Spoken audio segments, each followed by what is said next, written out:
Bismillahirrahmanirrahim, kembali di channel Robi Delpis. Kali ini sudah jelas dan pasti saya ingin memberikan review hasil pertandingan antara Persib Bandung melawan Barito Putra yang berakhir untuk kemenangan Persib Bandung dengan skor 2-1. Gol pertama ya dicetak terlebih dahulu oleh Persib Bandung lewat sundulan daripada bek tengah Persib Bandung Gustavo Prangka ya, asis daripada Tyron Delpino. Kemudian disamakan kedudukannya oleh Levi Madinda yang juga merupakan mantan pemain Persib Bandung di musim yang lalu gitu kan, yang sekarang bermain untuk Barito Putra ya. Nah, sedangkan gol terakhir itu di menjelang menit akhir itu didapatkan oleh Persib Bandung lewat sepakan penalti dari Mark Anthony Klok ya. Ini adalah penalti yang pertama di musim ini. Jadi sepanjang musim ini dari 14 pertandingan Persib Bandung yang Persib Bandung lakoni ya, itu baru satu kali Persib Bandung memperoleh penalti gitu ya, dan itu bisa dieksekusi dengan baik oleh Mark Anthony Klok ya sebagai kapten tim daripada Persib Bandung. Oke, ada beberapa hal yang ingin saya sampaikan pada review kali ini. Hanya saja pertama-tama nih ada satu kejadian yang memang tidak diharapkan tetapi kemudian terjadi ya, yaitu cedera yang dialami oleh midfielder daripada Persib Bandung, yaitu Deddy Kusnandar yang biasa disebut Dado gitu ya. Oke, kabarnya menurut hasil pemeriksaan daripada tim dokter Persib Bandung itu kan mengalami patah tulang ya. Kita doakan semoga Deddy Kusnandar bisa lekas sembuh kemudian bisa kembali lagi bermain untuk Persib Bandung ya. Tentu kemungkinan besar memang absennya lama, walaupun tim dokter sendiri belum bisa menyimpulkan lebih lanjut seperti apa ya, karena dikatakan ingin mengadakan evaluasi dan tindak lanjut. Oke, itu ya untuk Deddy Kusnandar ya. Nah, sekarang kita masuk ke pertandingan ya. Pertandingan antara Barito Putra ya di kandang Barito melawan Persib Bandung ya. Kita bicara teknis dulu. Teknis dalam artian apa yang terjadi di lapangan ya. Nah, kalau kita lihat statistik dari kedua tim atau posisi terakhir kedua tim, jelas Persib Bandung lagi-lagi di atas kertas itu diunggulkan untuk menang ya. Persib Bandung sebelum melakoni pertandingan melawan Barito Putra itu kokoh di peringkat kedua klasemen sementara Liga 1, sedangkan Barito Putra terseok-seok ya di papan bawah, itu bahkan sangat dekat sekali dengan zona merah atau zona degradasi. Itu secara statistik di musim ini, otomatis di Persib Bandung itu diunggulkan untuk menang. Tetapi kalau kita lihat statistik dalam 5 pertandingan terakhir kedua tim, nah Barito Putra termasuk salah satu tim yang senantiasa, yang hampir selalu ya, tidak selalu, hampir selalu menyulitkan Persib Bandung gitu ya. Nah, maka diprediksi oleh banyak pihak, termasuk saya juga sebetulnya, tapi tidak sempat membuat review, memang kemungkinan kalah tidak ya, tetapi kemungkinan bermain seri gitu kan. Tetapi hasilnya Persib bisa kembali meraih kemenangan ya. Itu jadi kalau kita lihat statistiknya. Kalau kita lihat pertandingan Persib Bandung dan Barito Putra, jujur saya akui permainan kedua tim oke ya. Persib Bandung bermain dengan cukup baik, demikian juga dengan Barito Putra. Barito Putra bahkan setelah terjadi kartu merah ya untuk kipernya, untuk penjaga gawangnya, itu juga mengalami permainan yang oke gitu ya. Permainan tetap oke, tetap stabil, tetap bagus gitu ya, tidak mengalami penurunan yang signifikan.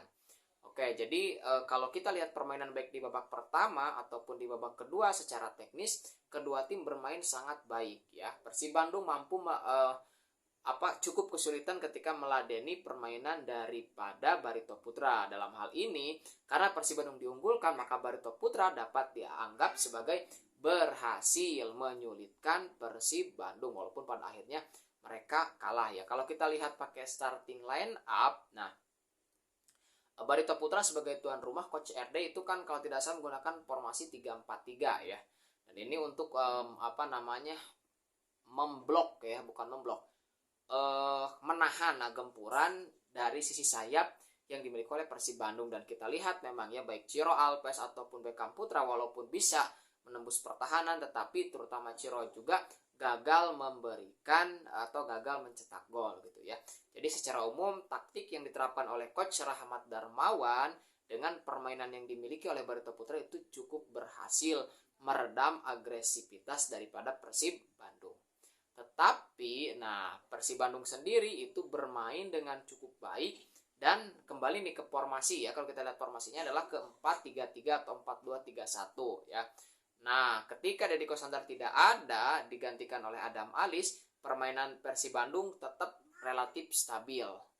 Dan pada akhirnya kan harus dilanggar ya, itu Ciro Alves itu kan dilanggar di kotak terlarang sehingga berbuah penalti, bahkan berbuah kartu merah untuk penjaga gawangnya. Oke, ini menjadi kemenangan Persib yang ke-9. Dari 14 laga itu Persib belum terkalahkan, 5 kali imbang dan 9 kali meraih kemenangan. Kini poinnya adalah 32 gitu kan, menempel ketat Persibaya yang berada di urutan pertama dengan poin 34.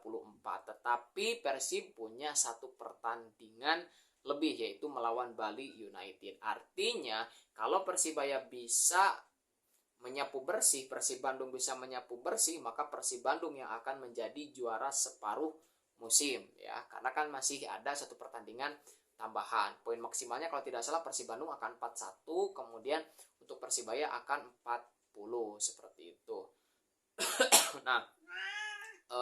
Jadi ini pertandingan yang luar biasa menentukan. Dan 3-2 pertandingan ke depan itu ya, itu juga akan menentukan siapa nanti akan menjadi paruh musim. Ya minimal untuk juara paruh musim gitu kan.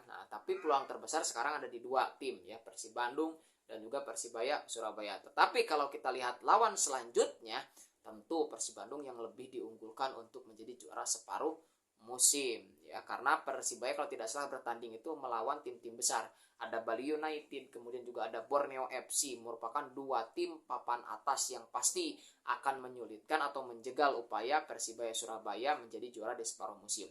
Sebaliknya Persib Bandung juga menghadapi beberapa tim ya, ada Persita Tangerang. Persita ini gak boleh diabaikan ya, karena khusus di musim ini mereka adalah salah satu tim yang sulit dibobol. Ini salah satu tantangannya. Kemudian nanti ada Bali United dan ada juga Persis Solo, yaitu tim yang memang tidak diunggulkan tetapi juga harus tetap diwaspadai. Oke, jadi ini satu hal yang luar biasa ya. Bojan Hodak benar-benar mampu meracik taktiknya, dan sejak Persib Bandung dilatih oleh Coach Bojan Hodak begitu dominan ya. Begitu dominan, terbukti dengan 14 pertandingan tanpa kekalahan. Dan kalau kita lihat performanya Persib cukup stabil, artinya Persib akan sangat sulit untuk dikalahkan dengan performa yang stabil ya. Stabil saya lihat. Dulu pernah ketika era Luis Milla juga cukup bagus, tetapi terlihat mulai terjadi penurunan performa sehingga ya kekalahan itu pun terjadi. Di era Bojan Hodak musim ini memang mungkin saja Persib akan kalah, mungkin ya.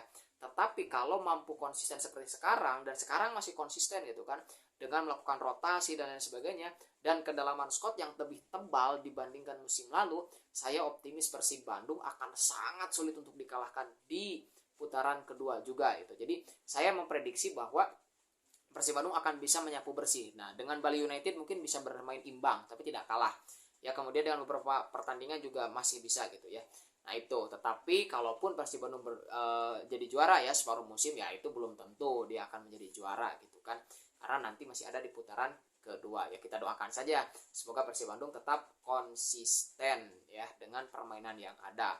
Dan harus saya akui lagi-lagi sekali lagi ya, kalau kita hitung dari Championship Series, berarti Bojan Hodak selama menangani Persib Bandung sejak Championship Series itu sudah 18 pertandingan tanpa kekalahan.